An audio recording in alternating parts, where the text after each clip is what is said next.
दोस्तों, रावण के अनुसार तंत्र से, जड़ी बूटी से, पेड़ पौधों की कुछ क्रियाएं को करके आज भी कुछ भी किया जा सकता है, तकदीर बदल सकती है, भाग्य चमकाया जा सकता है। तो यह वीडियो को ध्यान से देखना। रावण संहिता की आज मैं आपको कुछ जानकारी बताने वाला हूँ। रावण न केवल एक महान विद्वान पंडित था, बल्कि वह एक ज्योतिष और भगवान शिव जी का परम भक्त भी था। रावण अपने 10 शीशों के कारण आज भी जाना जाता है दर्शकों, जिसके कारण उसका नाम दशानन पड़ा है। देखिए, रावण ने ही शिव तांडव स्तोत्र और शिव संहिता की रचना की है। आज जो आप रावण के शिव तांडव स्तोत्र का जो गान करते हैं ना, भगवान शंकर को प्रसन्न करने के लिए, वह रावण के द्वारा ही रचित है। रावण संहिता में रावण के धनवान होने का राज सहित ऐसे कई तंत्र मंत्र के बारे में भी लिखा है, जिससे गुप्त और गड़ा धन आपको बहुत आसानी से मिल सकता है। यह बात रावण संहिता में है, जिसमें रावण ने उसके धनवान होने का राज, धन प्राप्ति के अचूक व शक्तिशाली उपाय बताए हैं। देखिए, असुरों का सम्राट होने के बावजूद भी रावण एक महाज्ञानी पंडित, शास्त्रों में पारंगत था। दुनिया के कोई भी ऐसा व्यक्ति नहीं जो कि रावण को ज्ञान में पछाड़ दे। माना जाता है कि सौरमंडल के संपूर्ण ग्रह, जो जितने भी सौरमंडल के संपूर्ण ग्रह हैं, रावण के इशारों पर चलते थे। कोई भी ग्रह रावण के विरुद्ध कार्य नहीं कर सकता था। तो आप समझ सकते हैं कि रावण कितना बड़ा ज्ञानी था, कितना बड़ा शक्तिशाली था। यहाँ तक कि मेघनाथ के जन्म के पूर्व, जब वह अपनी माता मंदोदरी के गर्भ में था, जब मेघनाथ, तब रावण ने उसे अमर बनाने के लिए सभी नक्षत्रों को एक ही स्थिति में ला दिया था। तो इस दौरान सभी ग्रहों ने रावण के निर्देश अनुसार ही कार्य किया, लेकिन केवल शनि ने अपना स्थान परिवर्तन कर दिया, जिसके चलते मेघनाथ को अमर बनाने का जो सपना था, रावण ने अमर बनाने का जो सपना रखा था, वह सपना पूरा नहीं हो सका। और इसी कारण नाद यशस्वी पराक्रमी योद्धा होने के बावजूद भी अल्पायु का हो गया। भले ही महापंडित रावण को रामायण का नकारात्मक पात्र माना जाता हो, लेकिन माता सीता का हरण रावण ने अपनी जिंदगी की सबसे बड़ी भूल करने के कारण किया था। और यह भी जाना जाता है, यह भी कहा जाता है कि रावण जानता था कि प्रभु राम, जो श्री रामचंद्र जी हैं, वह भगवान विष्णु जी के अवतार हैं। यदि उनके हाथ उनकी मृत्यु हो तो निश्चित ही उन्हें वैकुंठ की प्राप्ति होगी। ऐसे में उसने अपने पूरे परिवार के उद्धार के लिए जानबूझकर श्री राम जी से, प्रभु राम से शत्रुता मोल रखी। तो चलिए इस वीडियो में जानते हैं रावण द्वारा रचित कुछ ऐसी जड़ी बूटी के बारे में, क्योंकि रावण ने रावण संहिता में बहुत सारी ऐसी जड़ी बूटी के बारे में बताया है, कुछ तांत्रिक वस्तु के बारे में बताया है, जिसे धारण करने के बाद व्यक्ति की अध्यात्म उन्नति होती है, व्यक्ति धनवान बनते हैं, गुणवान बनते हैं। आप अपने इशारे पर सबको नचा सकते हैं। आप जो भी बोलेंगे वही होगा। अर्थात रावण ने जो रावण संहिता में, रावण संहिता जो बुक लिखी, उसमें बहुत सारी तांत्रिक वस्तु के बारे में बताया है, जिसे व्यक्ति धारण करने के बाद दूसरे के मन मस्तिष्क को कंट्रोल कर सकता है। यह बहुत सारी आप जो है क्रियाएं को कर सकते हैं, अर्थात आप दूसरे को वशीभूत कर सकते हैं, साथ ही साथ धनवान बन सकते हैं।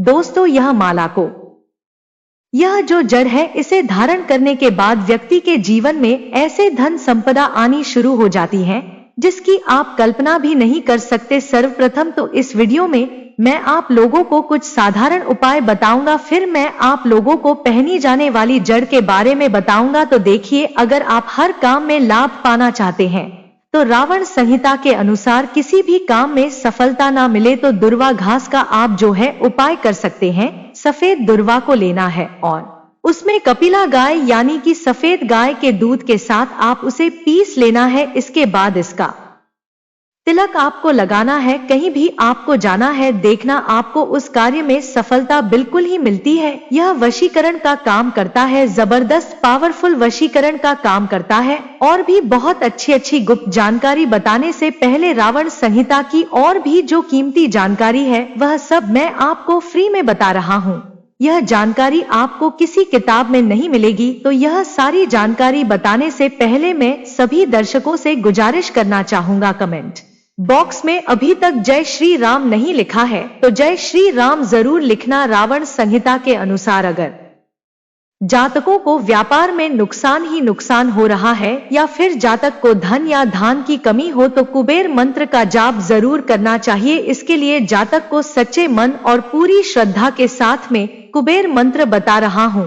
यह मंत्र आपको कम से कम 108 बार जाप जरूर करना चाहिए। नित्य ओम यक्षा कुबेराया वैष्णवास्त्र। फिर से सुन लीजिए, ओम यक्षा कुबेरा वैष्णवास्त्र। होली है, दीपावली में या अन्य शुभ दिन पर जितना जाप करते हैं उतना ज्यादा इसका पॉजिटिव रिजल्ट मिलता है। आपके घर में 3 महीने के भीतर में इतना ज्यादा धन संपदा आ जाती है जिसकी आप कल्पना नहीं कर सकते। लेकिन रावण संहिता कहती है कि नित्य रूप से अगर इन्हें 3 माह तक 108 बार, कभी भी 3 माह तक 108 बार जपा जाए तो बिल्कुल ही ऐसे व्यक्ति के घर में कुबेर जी महाराज, माता लक्ष्मी दौड़ी चली आती है। लेकिन यह मंत्र जाप करते हैं तो आपको सामने में कौड़ी रख करके ही पूजा करनी चाहिए, जपना चाहिए। जब 3 माह पूरे हो जाए तो उसे उठाकर यह जो कौड़ी है उसे जहां पर आप पैसा रखते हो वहां पर रख देना चाहिए। मान्यता है कि ऐसा करने से जीवन में कभी भी धन धान्य की कमी नहीं होती। ऐसा मैं नहीं बोल रहा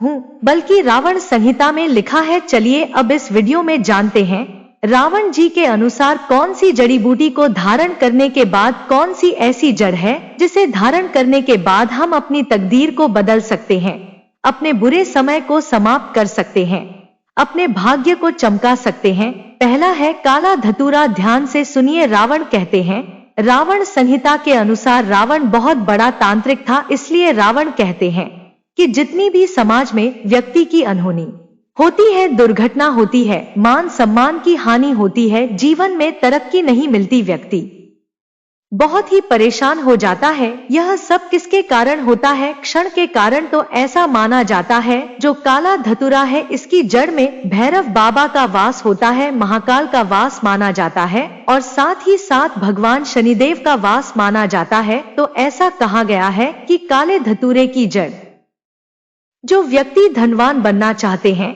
मान सम्मान प्रतिष्ठा प्राप्त करना चाहते हैं या फिर राजनीतिक क्षेत्र से जुड़े हुए हैं, चाहते हैं कि सभी लोग उनकी बात माने, लोग उनके इशारों पर चले, उनके अनुरूप ही चले, कोई दूसरा कार्य ना करे, या फिर व्यक्ति धनवान बनना चाहे, सट्टे में विजय प्राप्त करना चाहे, शेयर मार्केट में अच्छा लाभ मुनाफा कमाना चाहते हैं, काला बाजारी से धन प्राप्त करना चाहते हैं, ऐसे व्यक्ति को काले धतूरे की जड़ जरूर धारण करना चाहिए।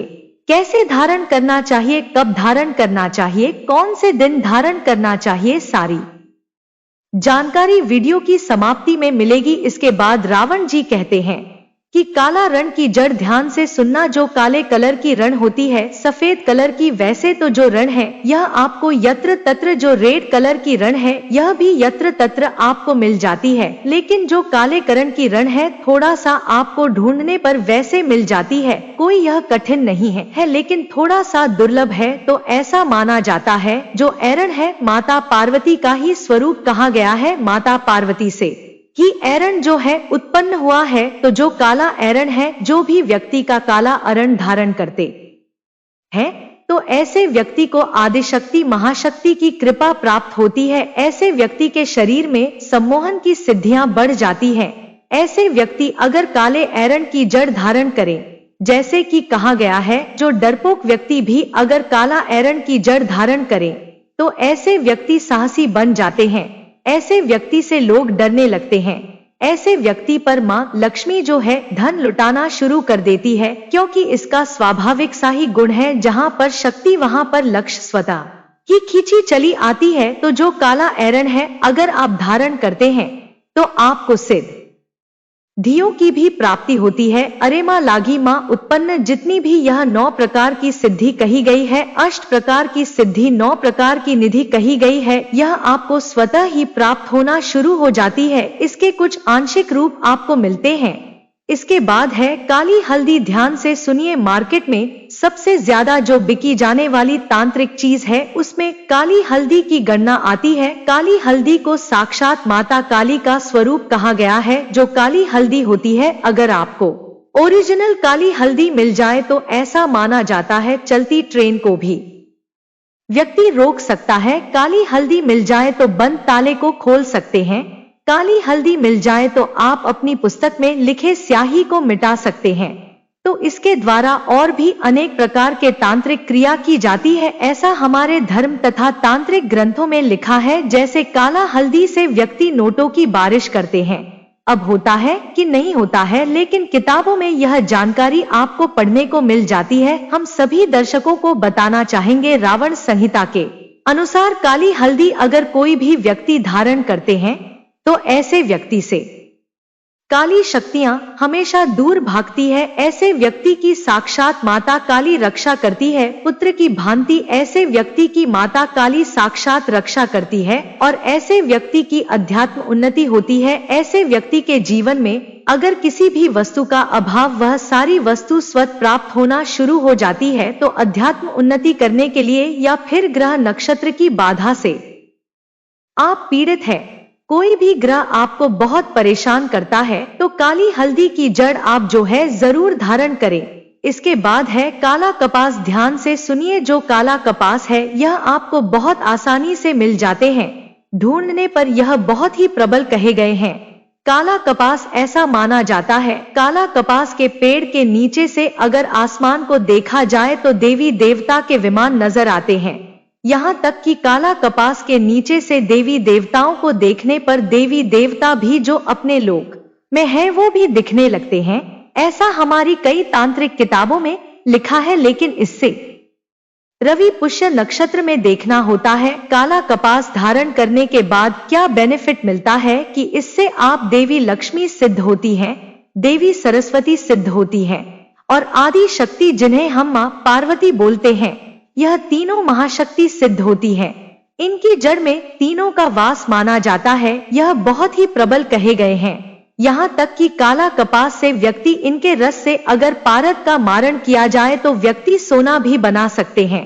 तो चलिए जानते हैं कि इन जड़ों को किस प्रकार धारण करना होता है, कैसे धारण करना होता है। इनको धारण करने के दिन क्या होते हैं, तो शुभ मुहूर्त के एक दिन पहले यह जो हमने अभी जितनी भी जड़ बताई हैं, यह सब पेड़ पौधों को आपको निमंत्रण देख के आना होता है। एक दिन पहले से शुभ मुहूर्त है, जैसे कि दीपावली है, होली है या फिर किसी भी शुभ दिन को ले लीजिए। कोई त्योहार आ रहा है, शुभ मुहूर्त है, जैसे कि दीपावली है, होली है या फिर किसी भी शुभ दिन को ले लीजिए। कोई त्योहार आ रहा है, शुभ मुहूर्त है, जैसे कि दीपावली है, होली है या फिर किसी भी शुभ दिन को ले लीजिए। कोई त्योहार आ रहा है, शुभ मुहूर्त है, रवि पुष्य नक्षत्र है, गुरु पुष्य नक्षत्र है या फिर सिद्धार्थ सिद्ध योग है, कोई भी शुभ मुहूर्त है, आप जो है देख सकते हैं कि एक दिन पहले आपको इसे निमंत्रण देकर के आना होता है। या फिर आप चाहते हैं तो और रविवार के एक दिन पहले शनिवार के दिन निमंत्रण देकर के भी आ सकते हैं, जब आपको अर्जेंट हो। दोस्तों, इसके बाद शुभ मुहूर्त में निमंत्रण देना आपको जाना होता है। इसके लिए आपको चावल रखना है, पीले चावल रखना है। आपको 5 धूप बत्ती के टुकड़े लेने हैं और एक आपको नारियल रख लेना है। इसके बाद आपको धूप बत्ती जलाना है वहां पे। इसके बाद नारियल वहां पे आपको भेंट कर देना है। जो भी पेड़ पौधे की जड़ लाना चाहते हैं, जैसे कि आप काले धतूरे की जड़ लाना चाहते हैं, तो वहां पे नारियल आपको भेंट करना है। अच्छा तो चढ़ा देना है पीले कलर के, जिसे हम चावल बोलते हैं। और आपको प्रार्थना करना है कि हे औषधि महाराज, हे वृक्ष राज, मैं आपकी जड़ का प्रयोग करने जा रहा हूँ। इस कार्य के लिए कार्य में बोल देना धन प्राप्ति, शनि की जो कुदृष्टि है उनसे बचाव करने के लिए, अपने आत्म कल्याण करने के लिए इस प्रकार से प्रार्थना करना है। जो भी जड़ लाना है उससे प्रार्थना करना है। इसके बाद आप उन्हें बोलना कि कल मैं प्रातः कल सूर्योदय से पहले आपको ले जाने आऊंगा, कृपया आप मुझे अनुमति दे। इस प्रकार से प्रार्थना कर लेना है और आपको फिर सुबह प्रातः का जाना है स्नान करने के बाद, और इसे आपको खन करके ले आना है। लेकिन ध्यान रहे, अब कुदाले या फिर लोहे की कोई भी वस्तु है धातु बनी हुई, उससे आपको खनन नहीं करना है। दोस्तों, इसके बाद इसे लाते हो तो इसे आपको सर्वप्रथम गंगाजल में धोने दूध से स्नान करा देना है। कुमकुम रोली, अच्छा जैसे देवी देवताओं की पूजा करते हैं उसी प्रकार से इनकी पूजा करने के बाद इसे चांदी के ताबीज में डाल करके पहनना है। मैं चांदी का ताबीज क्यों बोल रहा हूँ, क्योंकि चांदी का ताबीज जो होता है शीतल होता है, यह आपको नकारात्मक प्रभाव से बचाता है। तो आपको चांदी के ताबीज में इसे डालना है और पहनने का जो दिन होता है बुधवार और शनिवार, यह 2 दिन हमारे धर्मशास्त्रों में कहे गए हैं। क्योंकि जो बुध है इसे तांत्रिक देव कहा गया है, शनि की जो प्रकृति में होते हैं। जड़ी बूटी धारण करने के लिए उग्रता मानी जाती है, तत्काल रिजल्ट देने वाले तो बुधवार और शनिवार के दिन आप इसे पहन सकते हैं।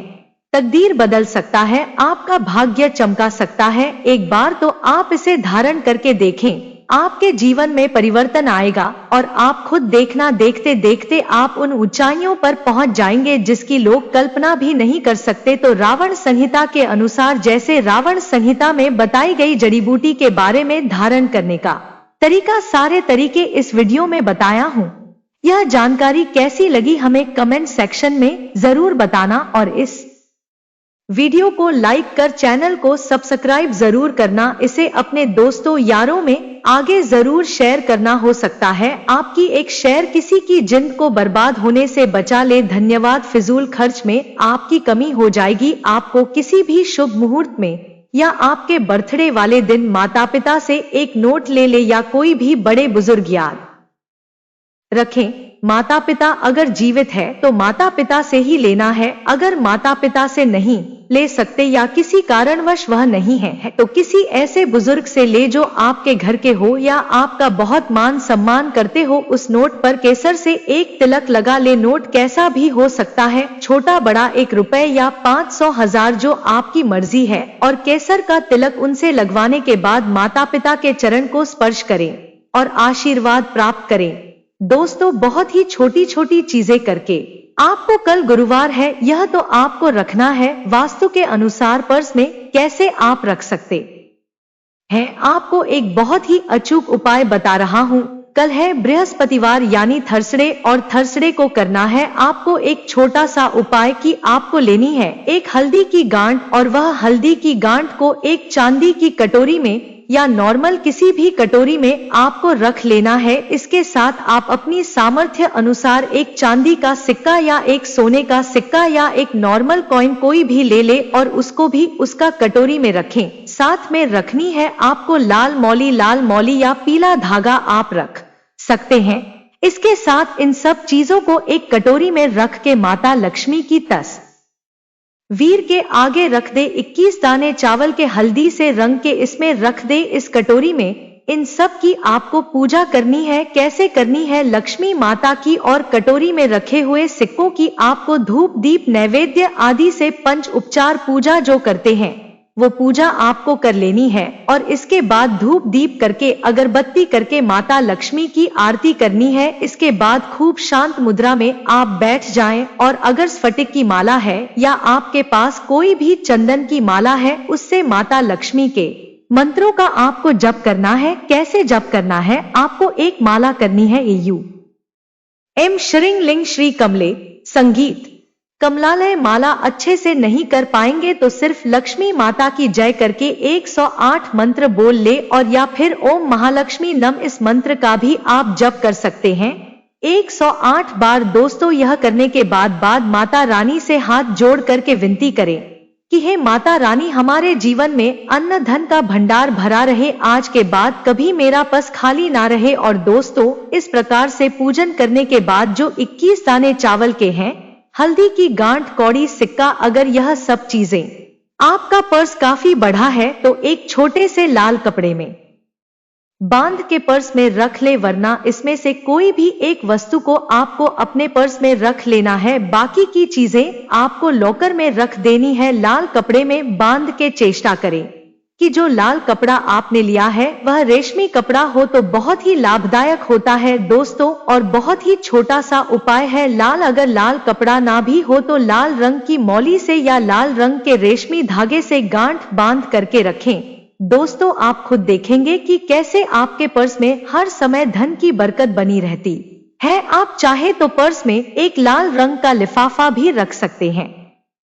उसमें आप अपनी कोई भी मनोकामना लिख करके कागज में रख दे, वो भी माना जाता है शीघ्र पूरी हो जाती है। अब बैग में एक छोटा सा शीशा या छोटा चाकू हमेशा रखना चाहिए बैग में। जहां पैसे रखते हो वहां कड़ी या गोमती चक्र जरूर रखना चाहिए। चाबी को कभी भी खुला नहीं रखना चाहिए, छल्ले में डाल के रखना चाहिए और इस छल्ले में लाफिंग बुड्ढा या कोई भी ससोई का अच्छा सा प्रतीक कॉइन्स है, चाइनीज कॉइन्स आते हैं, वो भी आप इनमें छल्ले में डाल के रख सकते हैं। पिरामिड आते हैं, ससोई के पर्स में किसी भी प्रकार के पिरामिड आप रख सकते हैं। और रात में सोते समय पर्स को कभी भी सिर के पास नहीं रख के सोना चाहिए। हमेशा पर्स को आपको अलमारी में रखना है, बार बार कह रहा हूं। दोस्तों, पर्स में कभी भी रुपए पैसे को मोड़कर ना रखें, सजा के सुंदर से रखें। और पर्स में कभी भी रुपयों के साथ कोई बिल, रसीद, पेंडिंग या टिकट नहीं रखना चाहिए, इससे विवाद बढ़ता है। अपने पर्स में किसी भी पूर्णिमा को लाल रेशमी कपड़े में छुटकी भर या 21 दाने जो मैंने बताए अखंडित चावल बांधकर छुपा कर रखने से भी बेवजह खर्चे से बचा जा सकता है और धन की बरकत बनी रहती है। तो दोस्तों, यह छोटी छोटी बातें मैंने आज आपको बताई है। एक जमाना था जब तिजोरी का घर, दुकान आदि में बड़ा महत्व होता था, क्योंकि वही एकमात्र धन को संग्रह करने का स्थान था। समय बीतता गया, घर से तिजोरियां बड़ी बड़ी हटती गई और कई वर्षों से धीरे धीरे पर्स का और क्रेडिट कार्ड्स और डेबिट कार्ड्स का, एटीएम कार्ड्स का चलन चलने लगा। महिलाओं का पर्स रखना भी फैशन बन गया है और पुरुष भी सारा धन उठा करके अपने पर्स में रखते हैं। दोस्तों, आज के जमाने में तिजोरी और पर्स में ज्यादा अंतर नहीं रह गया है और रोजमर्रा के खर्चों में पर्स का कितना महत्व है यह तो आप जान ही सकते हैं। चेष्टा करें ज्यादा ब्लैक पर्स ना रखें, थोड़े से लाइट कलर के, क्रीम कलर के, मैरून कलर के, ब्राउन कलर के आदि पर्स रखना या लाल रंग का पर्स रखना बहुत ही घटना का, अच्छी घटनाओं का सूचक होता है। जय श्री कृष्णा कमेंट में जरूर लिखें। धन्यवाद।